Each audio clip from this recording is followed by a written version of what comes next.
ओम श्री गणेशाय नमः। ओम श्री भगवत्यै दुर्गायै नमः। सर्वमंगल मांगल्ये शिवे सर्वार्थ साधिके शरण्ये त्र्यंबके गौरी नारायणी नमोस्तुते। ओम श्री भगवती दुर्गायै नमः। नमस्कार। आप सभी श्रद्धालुओं को धर्म जागरण के समस्त सदस्यों को एवं समस्त जनमानस को कोटि कोटि प्रणाम। समस्त गुरुजन संत महात्माओं को, कथावाचकों को, ज्योतिषाचार्यों को मेरा कोटि कोटि प्रणाम। हिंदू नववर्ष की अनेक शुभकामनाओं सहित आप सबके आशीर्वाद का आकांक्षी भी हूँ और आप सभी लोगों को यह नववर्ष शुभ रहे, ऐसी माँ भगवती इष्ट देवी माँ वृंदावासिनी बानिनी देवी से प्रार्थना करता हूँ। चैत्र शुक्ल पक्ष पतिव्रता चैत्र नूतन वर्ष, एक जानकारी में थोड़ा सा प्रस्तुतिकरण करूं कि चैत्र नूतन वर्ष का जो इतिहास है, इसको यदि हम जानें तो हम अपने आप को स्वयं गौरवान्वित महसूस करेंगे। चैत्र मास शुक्ल पक्ष पतिव्रता को गुड़ी पाड़वा या वर्ष पतिव्रता या युगादि आरंभ भी कहा जाता है। इस दिन हिंदू नव संवत्सर का, हिंदू नव वर्ष का आरंभ होता है, जिसमें जो गुड़ी पाड़वा है, गुड़ी का अर्थ होता है विजय पताका। इस दिन से ग्रहों, वारों, मासों और संवत्सरों का प्रारंभ गणितीय और खगोल शास्त्रीय संगणना के अनुसार माना जाता है। और ऐसा वर्णन आता है कि चैत्र मासी जगत ब्रह्मा सग्रज प्रथमे अहिन शुक्ल पक्ष सवग्रंतु तथा सूर्योदये सती, कि इसी चैत्र मास की शुक्ल पक्ष पतिव्रता को सृष्टि का आरंभ हुआ। ब्रह्मा जी ने इसी दिन से सृष्टि आरंभ की और ब्रह्म पुराण में इसका वर्णन आता है कि इसी दिन से मानव की उत्पत्ति भी हुई और अनेक प्रकार से मर्यादा पुरुषोत्तम श्री रामचंद्र जी का राज्याभिषेक भी इसी तिथि में हुआ। प्रारब्ध युगाब्द युधिष्ठिर संवत का आरंभ भी इसी तिथि से हुआ। उज्जैनी सम्राट विक्रमादित्य द्वारा विक्रमी संवत का प्रारंभ भी इसी तिथि से हुआ। और इतना ही नहीं, ऐसा वर्णन आता है हमारे भागवत पुराणों में कि भगवान के 24 अवतार हैं, उनमें से एक अवतार है मत्स्य अवतार, और यह मत्स्य अवतार भी इसी तिथि को हुआ भगवान का। नूतन वर्ष का प्रारंभ आनंद उल्लासमय हो, इस हेतु प्रकृति माता भी सुंदर भूमिका बना देती है। इस दिन से नया संवत्सर शुरू होता है और चैत्र ही एक ऐसा महीना है जिसमें वृक्ष तथा लताएं पल्लवित और पुष्पित होती हैं।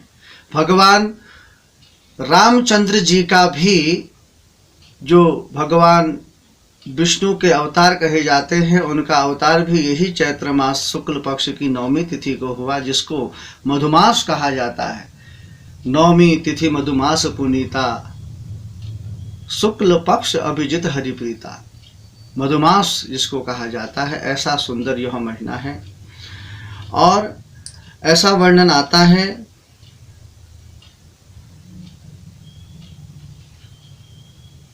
कि यह जो तिथि है चैत्र शुक्ल पक्ष की प्रतिपदा, इसी प्रतिपदा के दिन आज से उज्जैनी नरेश महाराजा विक्रमादित्य ने विदेशी आक्रांत शकों से भारत भू का रक्षण किया और इस दिन से काल गणना प्रारंभ की।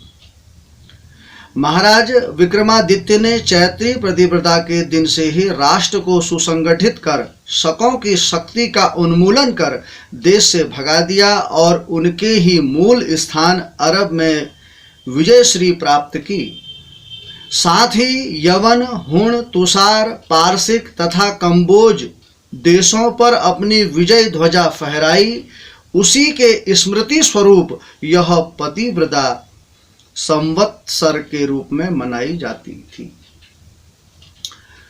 तो यह चैत्र शुक्ल पक्ष प्रतिपदा हम सभी हिंदुओं का नववर्ष है और इस समय जो नव संवत्सर का आरंभ हो रहा है, किस नाम से यह नव संवत्सर है इसका वर्णन मैं करूं। गुरुजनों को प्रणाम करते हुए, गुरु ब्रह्मा गुरु विष्णु गुरुदेवो महेश्वर, गुरु साक्षात् परम ब्रह्मा तस्मै श्री गुरवे नमः। नमः पूर्वेभ्यः पूर्वज पूर्वजभ्यः ऋषिभ्यश्च अचिन्त्याव्यक्तरूपाय निर्गुणाय गुणात्मने समस्त जगद आधार मूर्तये ब्राह्मणे नमः। इस वर्ष सभी ब्राह्मणों को, ऋषि महात्माओं को प्रणाम करते हुए, इस वर्ष जो नव संवत्सर का आगाज है वह राक्षस नाम संवत्सर इस समय है और पंचांग के अनुसार अत्र वा बृहस्पत्यमानेन नर्मदोत्तर भागे प्रभवादि षष्ठयब्दानां मध्ये रुद्रविशतिकयां राक्षसः नामाख्य संवत्सरः प्रवर्तते। राक्षस नाम संवत्सर इस समय है और इस राक्षस नाम संवत्सर में जो राक्षस नाम संवत्सर का फल बताया गया कि स्वस्वकार्येता सर्वे मध्यस्याद्रवृष्टयः राक्षसाब्देखिला लोका राक्षसा इव निष्क्रियः। राक्षस नाम संवत्सर में सब लोग अपने अपने कार्यों में लगे रहेंगे, वर्षा व अन्नोत्पादन मध्यम हो, लोग निज क्रिया में निष्क्रिय होकर जो राक्षसी प्रतिक्रिया है उसमें ही संलग्न रहेंगे, ऐसा इसमें बताया। अथ फिर दूसरा जो इसमें बताया गया है कि राक्षसेन महद्भीता नवखंडा वसुंधरा विरोधम सर्वलोकानां धान्यनां च विहीनता ना अर्चनं द्विजदेवानां सुखनेव प्रजायते विग्रहं च महाघोरं राज्ञा क्रोधं परस्परम्। जगन मोहन मतेन राक्षस नाम संवत्सर फल बताया है कि समस्त विश्व राक्षसों के उपद्रव से भयभीत होगा, सभी देशों में परस्पर विरोध रहेगा, अन्न की कमी रहेगी, विप्र देव पूजा से विमुखता एवं सुख शांति का अभाव रहेगा। शासकों के परस्पर क्रोध के कारण अनेक देशों में द्वंद्व की संभावनाएं रहेंगी। राक्षस नाम संवत्सर में जो इस समय राजा हैं वह मंगल हैं, और वर्णन आता है कि भौमेन्द्र पे वहिन भयम जनक्षयम चौराकुलम पार्थिव विग्रह च दुखम प्रजा व्याधि वियोग पीड़ा स्वल्पम पयो मुंचति वारिवाह। मंगल के राजा होने से भौमे नृपे वहिन भयम जनक्षयम, मंगल के राजा होने से अग्नि भय, जनहानि, चोरों का आतंक, राजाओं में परस्पर युद्ध की स्थिति, प्रजा को रोग, वियोग, पीड़ा आदि अनेक दुखों का सामना करना पड़ेगा। और स्वल्पम पयो मुंचति वारिवाह, और मेघ कम बरसे, अर्थात जो वर्षा है वह भी थोड़ा कम होने की संभावना है, खंड वृष्टि के योग हैं। राक्षस नाम संवत्सर में राजा भी मंगल हैं और मंत्री भी मंगल हैं, तो मंत्री पद का जो फल बताया, मंत्री भौम फलम, कि अवनिजो ननु मंत्रिकताम गतो भवति दस्यु गदादिज वेदना जनपदेषु जयम सुख संचयम न बहुगोषु पयो द्विज कर्म च। अर्थात अवनिजो ननु मंत्रिकताम गतो, भौमदेव मंत्री बने, भौमदेव मंत्री हैं तो लोग अनेक बीमारियों से दुखी भी होंगे, लेकिन भवति दस्यु गदादिज वेदना जनपदेषु जयम सुखम संचयन बहुगोषोपयु। गोषोपयो का मतलब कि बीमारियां तो बहुत रहेंगी, भौम मंत्री हैं, लेकिन गायों में दूध अधिक होने से प्रसन्नता और शांति भी रहेगी, प्रसन्नता और शांति भी रहेगी। और अमूमन रूप से जो राक्षस नाम संवत्सर है, राक्षस नाम यथा नामः तथो गुणों के आधार पर, ऐसा एक सरल भाषा में जिसमें आसुरी वृत्तियों में वृद्धि होगी, भूत प्रेत बाधा उत्पन्न होने की संभावना है, और तमोगुण प्रधान रहेगा, धार्मिक मांगलिक कार्य संभवतः बाधित रहेंगे, धर्म से जुड़े लोगों को कष्ट रहेंगे, आसुरी और तामसी वृत्तियों से जुड़े लोग आनंद में रहेंगे। आम जनमानस लोग देव गुरु विप्र पूजा से विमुख होकर थोड़ा राक्षसी प्रवृत्ति का अनुपालन करेंगे, और विश्व के कुछ देशों में परस्पर कटुता, युद्ध, उन्माद भी फैल सकता है, नाना प्रकार की बीमारी उत्पन्न होंगी, खंड वृष्टि की संभावना है। अन्नोत्पादन सामान्यतः एक मध्यम रहेगा, प्रायः कहीं कहीं पर थोड़ा सा अकाल वृष्टि भी होगी, ऐसा आया है वर्णन। कहीं कहीं पर पानी की कमी देखी जाएगी, जल की कमी देखी जाएगी, जनता और राजा के मध्य तालमेल की कमी रहेगी, प्रजा थोड़ा सा परेशान रहेगी, शिक्षा रोजगार की समस्या बनी रहेगी।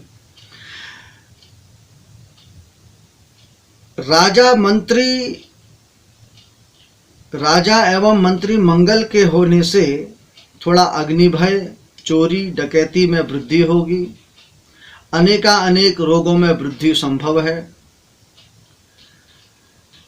और अनेक प्रकार से इन सभी दुष्प्रभावों को दूर करने के लिए अपने इष्ट देवता का सुमिरन निरंतर करें। दुर्गा सप्तशती का पाठ यदि हम निरंतर करते हैं तो इन दुष्प्रभावों से थोड़ा सा शांति प्राप्त होगी। इस राक्षस नाम संवत्सर में 12 राशियों का जो फलादेश है वो इस प्रकार है। मेष राशि वालों के लिए यह वर्ष सामान्य रूप से ठीक है। यश उन्नति होगी, मान सम्मान बढ़े, भूमि भवन वाहन सुख मिलेगा, मांगलिक कार्य भी संभव है। वृषभ राशि वालों के लिए यह वर्ष थोड़ा मध्यम है। पारिवारिक जीवन में उलझनें बढ़ सकती हैं। शारीरिक मानसिक कष्ट की संभावना थोड़ा है। आर्थिक स्थिति भी उतनी सुदृढ़ नहीं, जरा सामान्य रहेगी। मिथुन राशि वालों के लिए यह फल मध्यम सूचक है। शारीरिक मानसिक कष्ट, कोई अप्रिय घटना भी घटने के योग हैं। स्वास्थ्य का विशेष ध्यान रखें, वाणी पर संयम रखें और अजनबी लोगों से सावधान रहें। आर्थिक स्थिति भी थोड़ा कमजोर रहेगी। स्वजनों से मनमुटाव की स्थिति भी हो सकती है। कर्क राशि वालों के लिए यह वर्ष थोड़ा सा भागा दौड़ी का समय है। वर्ष भर भागदौड़ रहेगी। आर्थिक उतार चढ़ाव संभव है। चल अचल संपत्ति जुड़ सकती है। घर परिवार में विवाह मांगलिक कार्य संभव है। मिला जुला वर्ष रहेगा। पारिवारिक जीवन में सफलता मिलेगी। स्वास्थ्य प्रायः ठीक रहेगा। सिंह राशि वालों के लिए यह वर्ष में थोड़ा खर्च की अधिकता रहेगी। स्वास्थ्य भी सामान्य रहेगा। आर्थिक स्थिति भी सामान्य रहेगी। थोड़ा सा ऋण हो सकता है। पूरे वर्ष भर थोड़ा उतार चढ़ाव रहेंगे। भूमि भवन के भी योग बन रहे हैं। कन्या राशि वालों के लिए यह वर्ष अच्छा रहेगा। आर्थिक स्थिति सुदृढ़ होगी। सामाजिक यश प्रतिष्ठा बढ़ेगी। पारिवारिक जीवन में सुख समृद्धि रहेगी। मांगलिक कार्य संभव है। मित्रों से सहयोग मिलेगा। प्रेम प्रसंग में सफलता मिलेगी। स्वास्थ्य अनुकूल रहेगा। तुला राशि वालों के लिए यह वर्ष खास तौर से इस समय भूमि भवन वाहन दाम्पत्य जीवन के सुख में समृद्धि होगी। आर्थिक स्थिति सुदृढ़ होगी। माता का स्वास्थ्य थोड़ा कमजोर हो सकता है। स्वास्थ्य सामान्य रहेगा। यदा कदा तनाव और चिंता रह सकती है। कुल मिलाकर के यह वर्ष सामान्यतः तुला राशि वालों के लिए ठीक है। वृश्चिक राशि वालों के लिए यह वर्ष आर्थिक लाभ, यश और उन्नति लेके आ रहा है। जीवन साथी का पूर्ण सहयोग मिलेगा। पारिवारिक जीवन में सुख शांति समृद्धि रहेगी। चल अचल संपत्ति का लाभ रहेगा। धनु राशि वालों के लिए यह वर्ष अनुकूल है। पारिवारिक जीवन में सुखद वातावरण बनेगा। प्रेम प्रसंग में सफलता मिलेगी। स्वास्थ्य अनुकूल रहेगा। आर्थिक स्थिति भी सुदृढ़ होगी। देश विदेश भ्रमण के योग बन रहे हैं। सामाजिक दायित्वों का निर्वहन करने में आप सक्षम होंगे। मकर राशि वालों के लिए यह वर्ष ठीक है। शिक्षा रोजगार के क्षेत्र में लाभ रहेगा। सामाजिक यश प्रतिष्ठा बढ़ेगी। महत्वपूर्ण कार्य बनेंगे। संतान पक्ष से लाभ रहेगा। आर्थिक लाभ रहेगा। पारिवारिक जीवन में सुख शांति रहेगी। कुंभ राशि वालों के लिए यह वर्ष कार्य क्षेत्र में पदोन्नति के योग बन रहे हैं। यश प्रतिष्ठा बढ़ेगी। आर्थिक स्थिति भी अच्छी रहेगी और जो भी पुराना कर्जा इत्यादि है उस कर्जे से भी मुक्ति मिलने के योग हैं। स्वास्थ्य ठीक रहेगा और विदेश भ्रमण के भी योग बन रहे हैं। मीन राशि वालों के लिए यह वर्ष स्वर्णिम वर्ष है। स्वास्थ्य लाभ रहेगा। आर्थिक योजना फलीभूत होगी। नए कार्य बनेंगे। पारिवारिक जीवन में सुख शांति रहेगी। संतान सौभाग्य पक्ष में लाभ रहेगा, उच्च स्तरीय लोगों से मिलाप होगा और यह वर्ष वैसे आपके लिए बहुत अच्छा है, श्रेयकर है।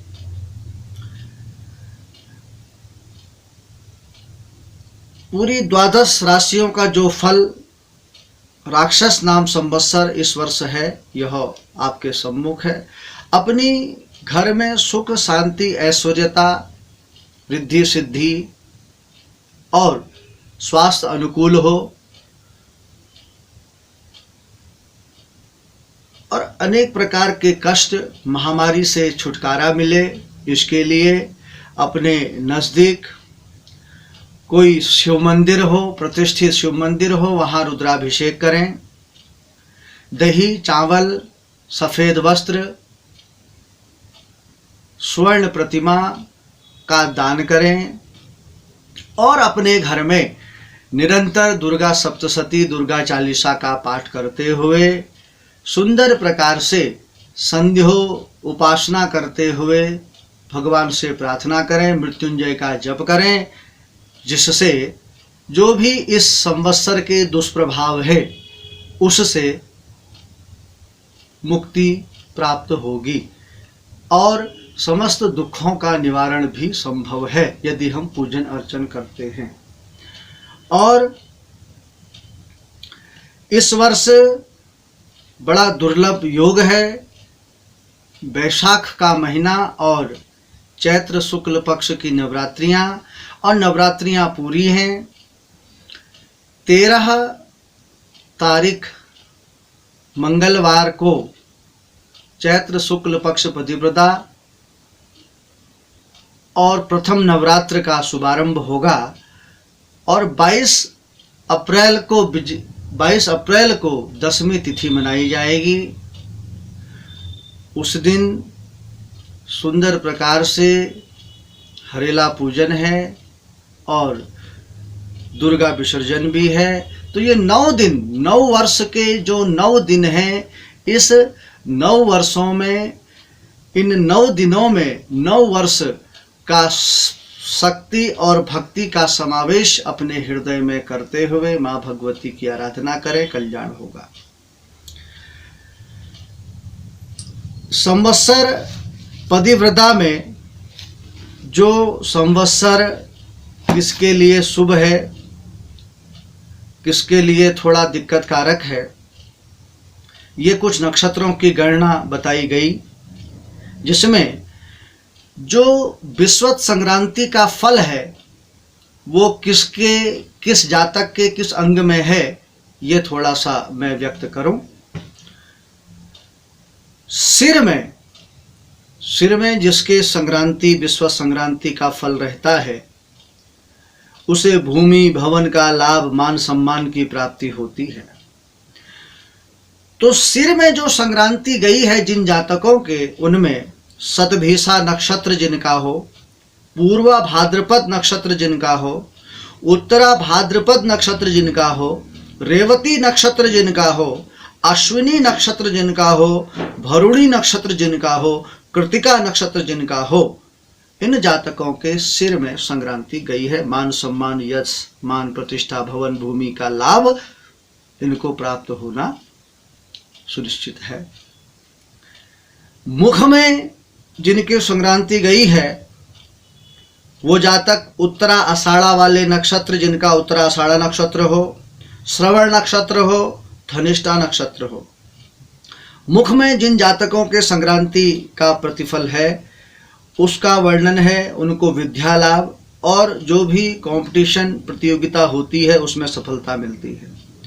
हृदय में जिनके संक्रांति गई है, संक्रांति का फल है, ऐसे जातक विशाखा नक्षत्र वाले, अनुराधा नक्षत्र वाले, ज्येष्ठा नक्षत्र वाले, मूल नक्षत्र वाले और पूर्वाषाढ़ा नक्षत्र वाले।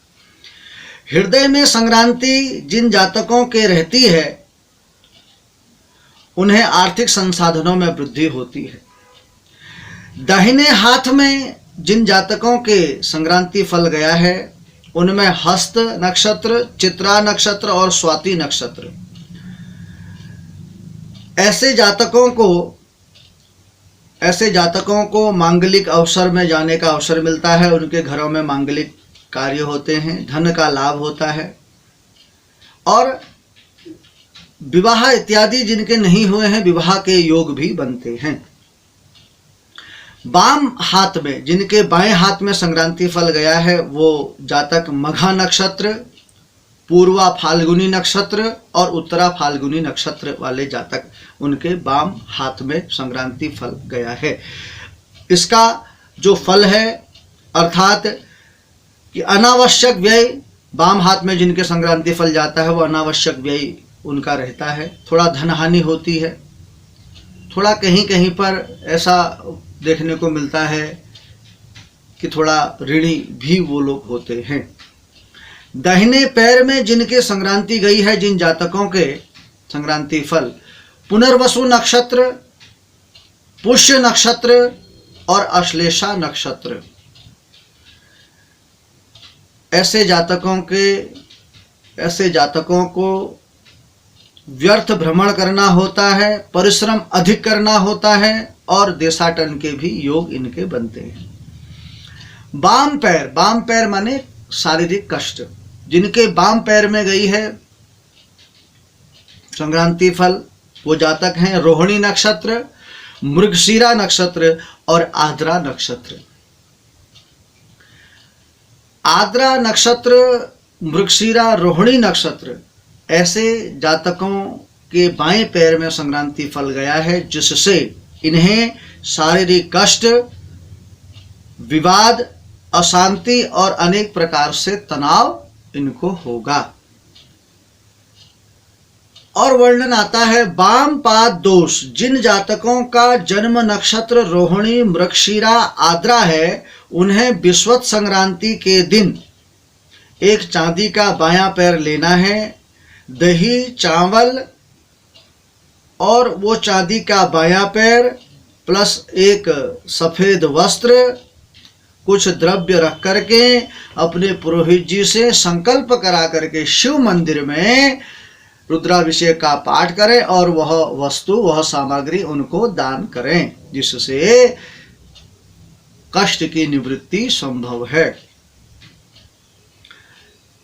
संवत्सर प्रतिव्रता के दिन संवत्सर अपैट जिन जातकों को है, वह जातक हैं मेष राशि, सिंह राशि, धनु राशि। मेष, सिंह, धनु राशि वालों को संवत्सर अपैट है, अर्थात चंद्र अशुद्धि है।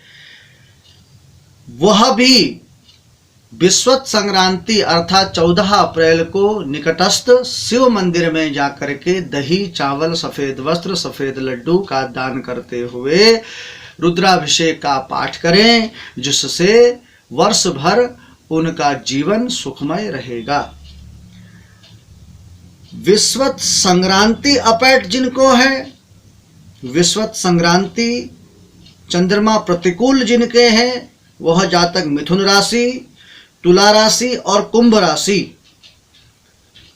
को चंद्रमा प्रतिकूल है। विषुवत संक्रांति के दिन वह भी निकटस्थ शिव मंदिर में जाकर के दही चावल का दान करें और रुद्राभिषेक का पाठ करें और निरंतर अपने घर में दुर्गा सप्तशती का पाठ करते हुए माँ भगवती की आराधना करें, जिससे पूरा वर्ष भर उनका जीवन सुखमय रहेगा।